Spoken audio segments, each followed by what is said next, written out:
everyone, welcome back to Sunny Life channel. Thank you so much guys for tuning in. I'm here to update you of what is going to happen on the Queen from the 29th to the 2nd of April 2021 on Monday. Herod decides it's time to show Kaya some tough love. Schumacher sweats as all the supporters found out what he's done to Mpo on Tuesday. Shaka beckles with his guilty as Kaya refuses to talk to him. Hector makes his intention to a fearful Schumacher known on Wednesday.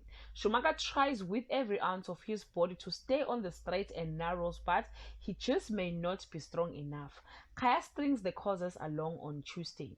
Shaka faces a sobering reality. Schumacher does the unthinkable on Friday. Shaka finally gets through to Kaya, but Brutus is still suspicious of his grandson's intention.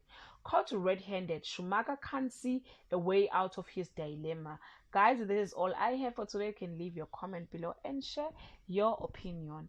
Bye.